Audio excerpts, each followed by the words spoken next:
Hi, everybody.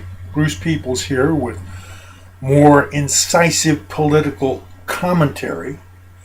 Today, I'm going to unmask Chris Christie for what he is.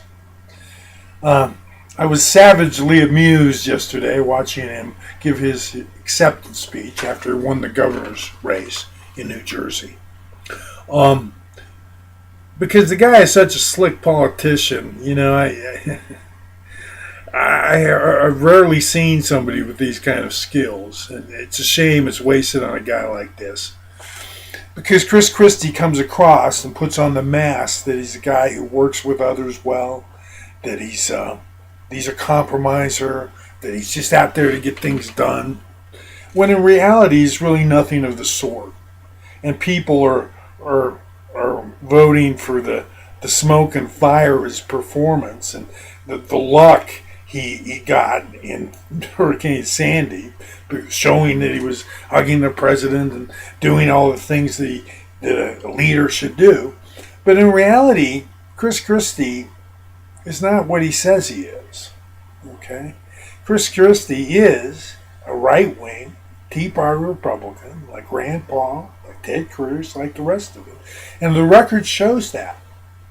Okay? He basically has attempted to gut teacher, fire, and police unions. Okay? He vetoed a bill that would have raised the minimum wage a buck. Whoop-de-doo. Step in the right direction, though.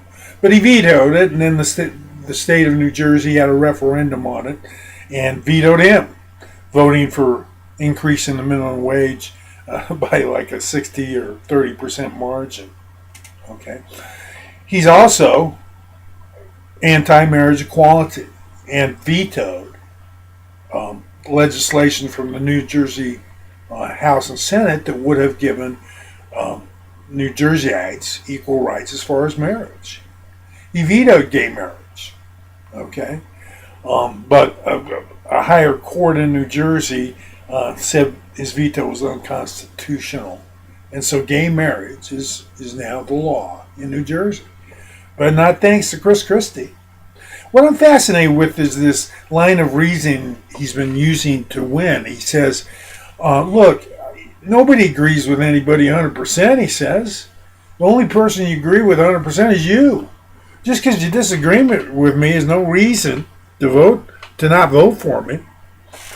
Well, okay. If you take that to a logical extension, then you're voting for someone who's tirelessly trying to do things that you don't want him to do. If you're for gay marriage, voting for Chris Christie is against your best interest. If you're against income inequality, voting for Chris Christie is against your best interest. Okay? If you're pro police, fire, and teacher unions and feel like those servants, those first responders, deserve whatever they can get for risking their lives for us, Chris Christie waged an out-and-out war against those unions. And if it wasn't for a federal court judge saying what he was trying to do was unconstitutional again, he would have disemboweled these unions. Okay? He's also one of these tax cutting, cut spending Republicans doing something in a recession that's just crazy. Okay? Because you don't cut in a depression, you spend. It's been shown through history that that's the way to get out of it. But because Chris Christie believes in this austerity idea, job creation in New Jersey is one of the worst in the nation.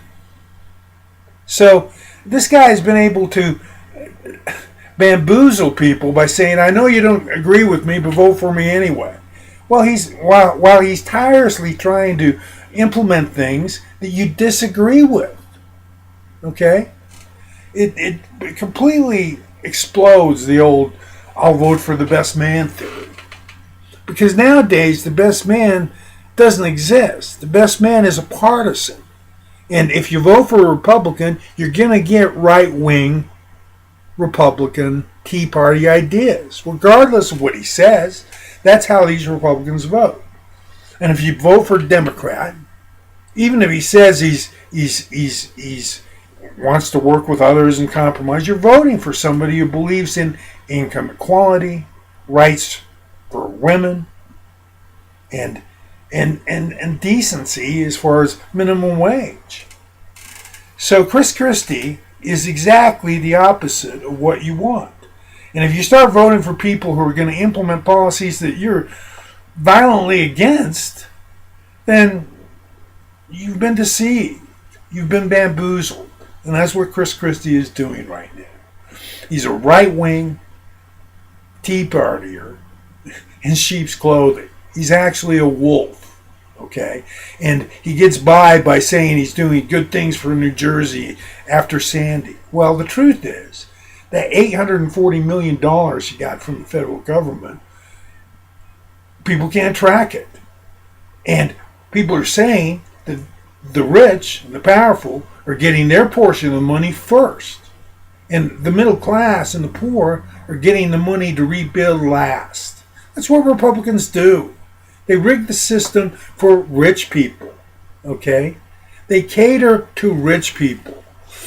Why not vote for people who cater to you?